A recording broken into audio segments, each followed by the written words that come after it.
vous allez recevoir cette annonce pour cette nouvelle émission qui s'intitule Ya Solo, une émission bilingue. Alors Ya Solo signifie la vérité en lingala. Donc Bandekonanga, émission Oyo, comme on a Ya Solo, ça sera présenté par moi, Jolie Kulex, moi c'est Faveur. Et cette émission, ça serait une émission socio-culturelle. C'est une émission où on la presque va domaine nyonso. On la politique, on la réalité. Déjà quand je dis déjà il y a solo, ça veut dire que c'est une vérité mon coboyer. Dans la vie à Batoyo, d'être aux vivre en Turquie. Et Zalaka émission et comme c'est déroulé la Turquie, nous allons le faire aussi dans des différents pays. Alors, Galaming était dans le pays, précisément comme il y a chaîne à YouTube, Bolandango. Vraiment, vous ne serez pas déçus. Alors, il a besoin qu'on fasse sa publicité, il y a une vente à Elo Konaye. Il doit me contacter dans Zotia numéro commun Nayango pour que vous ne serez pas déçus. L'homme, ses jours sont comme l'herbe qui perd sa vie sous le soleil, mais la vie éternelle. Merci Nabandeko Batali. Il y a émission Ya Solo, émission Epesami et pas Yandeko Nabino Jolie Kulex, moi c'est Faveur. Émission Oyo Lelo, Ndena Laka qui dernièrement que Toko Banda Kulex à tout moment. Alors Lelo, Nazanga mon côté. Nazana baeba zali na kati na mboka oyo basimbi mboka oyo na ndenge ya molimo pe na ndenge ya mosuni elongo na pasteur na biso apôtre na biso pasteur Alain Soukou. Donc oya kambi église na biso ya la charité ezali bongo na kati ya Istanbul na Turquie. Alors tokopesa ye maloba comme ça ako expliquer biso moi moke Turquie ndenge nini ezalaka na ba site mingi parce que na koyebisa bino pe que boye ba la Turquie ezaka kate un pays touristique kaka boye une grande partie ya Bible et les capé na kati ya Turquie. Alors pasteur na biso akozala mieux placé pour expliquer biso lelo moi mukie et puis tokozala na yesu na prochaine émission na biso. Mbote papa pasteur. Mbote ma fille Faveur Samba Pamela. Amen papa. Na pesi bande konoso mbote olimbisa ngapo na lingala na biso zapa zwa lokumo toza na kati ya la Turquie moderne. Turquie ezalaki une grande puissance. Il y a lobby Turquie oyo babengaka ngo na kombo ya Constantinople, Turquie oyo babengaki yango na kombo ya Byzance, Istanbul Byzance, Istanbul Constantinople, Empire byzantin, Empire ottoman. Vraiment ezali mboka moko oyo na ezana croisé il y a des continents. C'est le pays où dans le monde des croisé des continents où tu peux retrouver à la fois le climat nyonso, il y a Europe, il y a Afrique, il y a par-ci par-là, et ça dans la Turquie. Dans place où Koko Kende, dans une heure de temps, au Lungu Europe, au Tamboli, au continent Asie, c'est la Katia Turquie, c'est vraiment une grâce oyo deux civilisations de l'Occident et de l'Orient se rencontrent et je bénis le Seigneur parce que ceux qui ont zongi la Katia Bible, est-ce que vous voyez que le soleil s'élève à l'est? Le soleil s'élève à l'est. Sur le soleil, le soleil s'élève toujours de ce côté. Moi, je Makamongwe banda bakotoyo. Nzamba sali mokili ba jardin de den ezalaka bakotoyo. Lelo tozomona ndenge mokili bandaki na ba batali boso oyo nzamba salaka ba Adana ba Eve bazalaka na ba jardin oyo. Arche de Noé, tout le monde histoire ya Noé. Histoire ya Noé, arche ya Noé était les mana mboka oyo na moma Ararat sika oyo mokili bandaka les sous na Noé. Noé akufa awa tombe ya Noé makambo sozali awa. Alors apôtre nakokata malobate po ezali mokolo na yo lelo tangu ozoloba na biso que makambo nyonso ebanda awa toyokaka que bandeko mosusu balobaka na biso que non chrétienté et banda awa. Est-ce que Zali a solo? Oui. Tout confondre religion et judaïsme na chrétienté. judaïsme ezali religion oyo ya bajuif bamoïse david batambolaki bango batikaki balivre oyo esala lokola babengaka yango batora econstituya oyo ezali osature ya judaïsme mais christianisme euti na christ euti na comme christ abandaki yango baparti ya ba12 ntango bayambi évangile persécution eye bakimi ntango bakimi baye na antioche ntango bakomi na antioche bato batali babi te baoyo bazala kokuwa bamaître na bango baoyo baza bachrétien sika oyo mon chrétien ebimaki na bible yango wana ebimaka wapi ebima na turquie soki tolandi yango mpe bien apart église ya jérusalem tozomona la plus grande église ezalaki église antioche place oyo paul auta place oyo barnabas auta place oyo le réveil il y a deuxième temps ebanda awa na antioche lelo tozobenga yango atai lelo tozobenga yango ville oyo ezali la frontière à Syrie, ezali awa. Donc christianisme, église des réveils, ebandi awa. L'église des réveils, eza église oyo, ezali hors ma juif, hors Jérusalem. Il y a même botami na Jérusalem, il y a même botami hors Jérusalem, et plus précisément na Katia Turquie.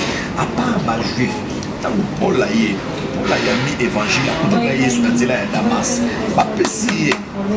Akutani na bapotre a convaincu bango bitala ndenge nakutani na Seigneur ndenge bino kutana na physiquement ndenge ngai peye nakutani na molimo atuni na pourquoi tu me persécutes mamimi na bapotre singa na Syrie Ananias azalaki wana a prier pour nga a fermir nga na komi le côté ya nazo na église na kati ya église ya Antioche batieka maboko na komi mosala ya Nzambe ba consacrer nga na komi mosala Nzambe et na abandi a partir ya wana a partir ya église ya Antioche réveil ebandaki wana lelo eswa mokili mobimba réveil oyo ebandaka na Jérusalem te réveil ebandaki na Antioche réveil ebandaki na Antioche parce que bapoto bazwaki ndingisa ya oteyaka bajuif bango bateyaka bajuif Pierre Ndemutu akendaka na ndaka Corneille ateyaka Corneille cet esprit qui dit mais à part ça Pierre ateya sur bajuif bananité Paul Ndemutu tabaye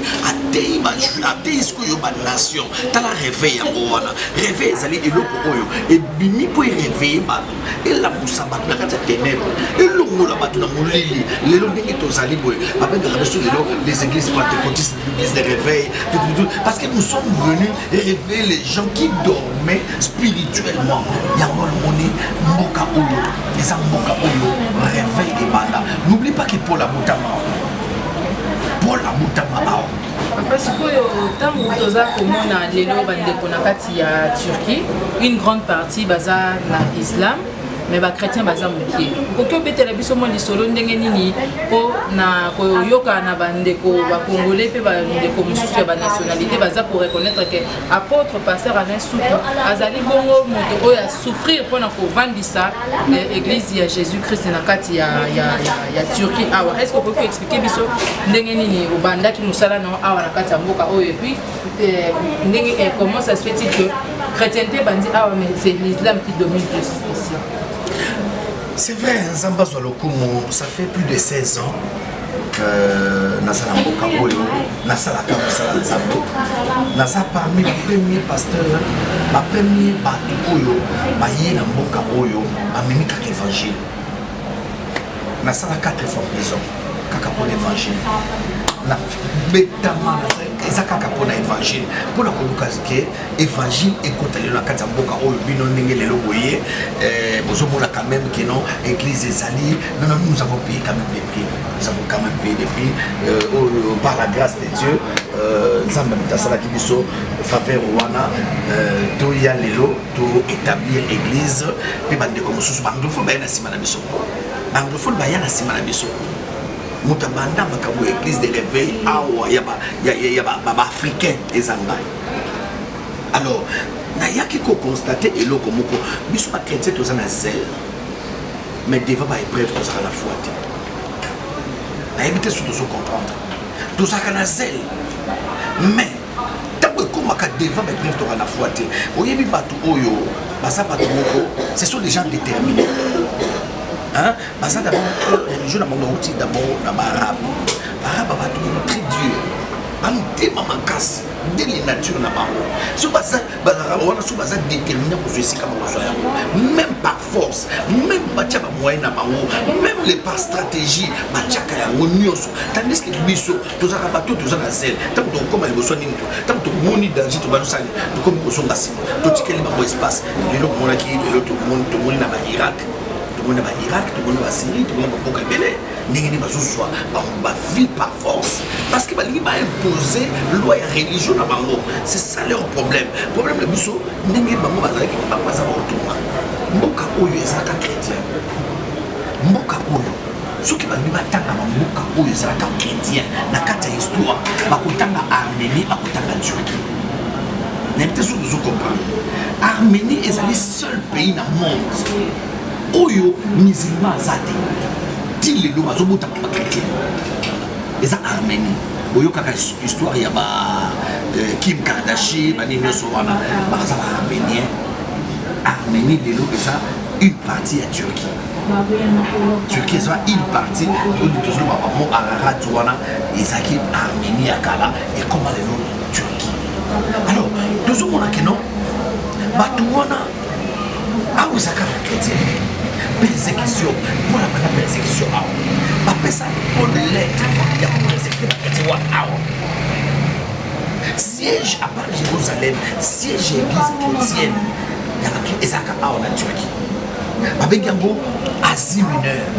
Donc papa apôtre soki lelo ndenge ozali koloba bahistoire oyo esali ke tokóma na basite wana kozala possible mpona émission bato batala et puis na baye baza na posa mpe ya komona mpo balobi toyokaka tozalaka toujours na posa kaka ya kokende kotala na Jérusalem na baisraël kuna est-ce que soki bato baye na Turquie bakozala koka koriente bango na kokende na basite wana mama eza mosala nanga ça fait plus des années nayebi te natanga mboka oyo nayekoli mboka oyo natamboli na mboka oyo na baplace mosusu ya danger oyo mutu no bazosupporte chrétien te naleki baplace wana nyonso na ngolo ya nzambe mpo na koede baninga koservir koteya évangile palpable tout est à évangile et à histoire.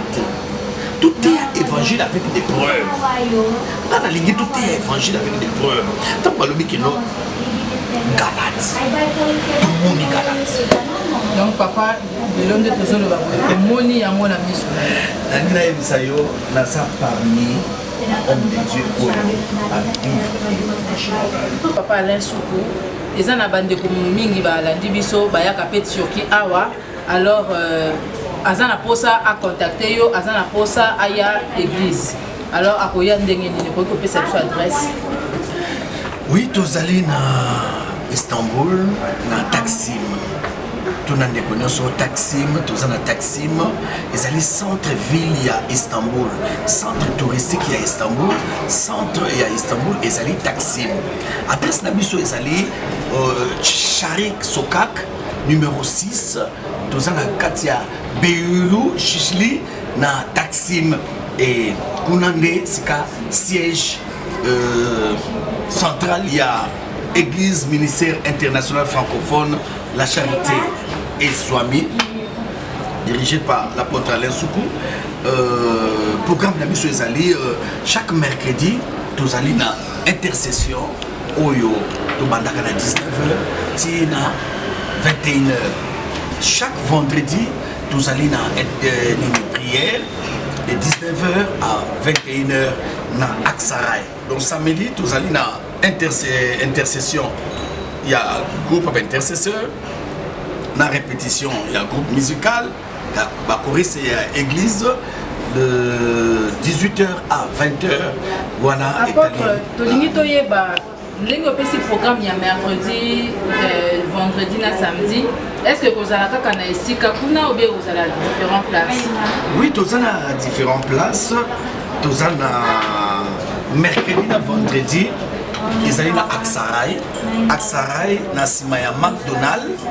Na sima ya McDonald's, à côté il y a Poste. à côté à poste, tous allés la place Wana, de 16h à de 19h à 21h.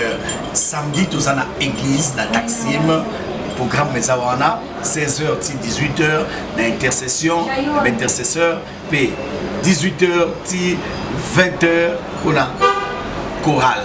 Donc, on a siège, on a église, on a Taksim. Le bon dimanche. Oui, programme dimanche, les culte d'action de grâce, de 11h à 14h30, na Taksim. On a les alliés siège, il y a église, sika, bureau et soigné, na contact nyonso et rendez-vous nyonso, monabiso, na Taksim, na numéro de téléphone, les alliés 0090 534 888 et 35 14. Sont Lelo et puis Toro Yambaye les sous la prochaine émission comme ça. Aboye ba faut expliquer biso si il faut même to que depuis et longonaye na ba site wana to kende yango na ngolu ya nzambe papa na ngai na éviter soko zali na mwa maloba ya kosilisa émission. Na sepeli mingi na émission oyo pour titre na boza ya solo, disons la vérité, prêchons la vérité, tout la Bible, tout la Bible palpable, Bible visible. Tala, Yesu faut à Bible na kata Bible, à côté na kata bomo ina batu, à comment visible na bomo ina batu, bongo ba benga yo chrétien. Ce qui na ba muni Yesu na kata na ote ozana no chrétien te. To miko sate, to komi na étape oyo, papa, ezaka ya kombote, to komi na étape oyo na misala, na bomo ina yo et refléter vraiment image ya Christ. Papa, nzamba pa mola bino, to komi na moment oyo, il faut tout la Bible visible, palpable, saisissable, compréhensible. La vérité, Bible véridique. Oh, ils allaient histoire té, au lobby to moniango. To lobby to la question yango. Tikana yebisa yo kino Maria kufa awa. Tom ya Maria zali awa. Na peso kaka gumo ya buke. Na yebisa yo kino mboka oyo ba cette église nyonso apocalypse ezali awa.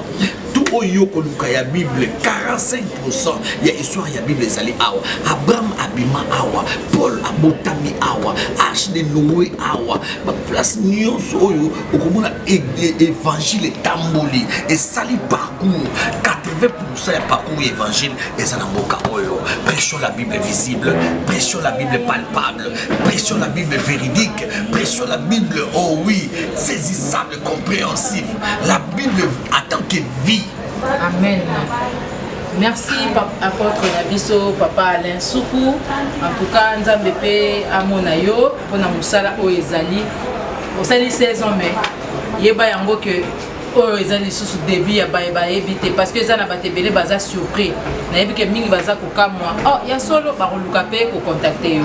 Alors mutu nyonso o azali na poste ya ko contacter apôtre Alain Soukou akoleka akobenga na numéro o eza affiché.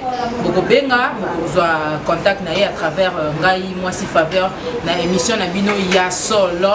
Alors pour Lelo et tozala ki bongo na ndeko na biso Meshak na sima ya caméra oyo azali ko simba bilili oyo bozali komona na profiter pe kopesa bandeko nyonso mbote et puis oyo azana publicité alingi ya passer publicité na une émission ya solo à contacter pengai.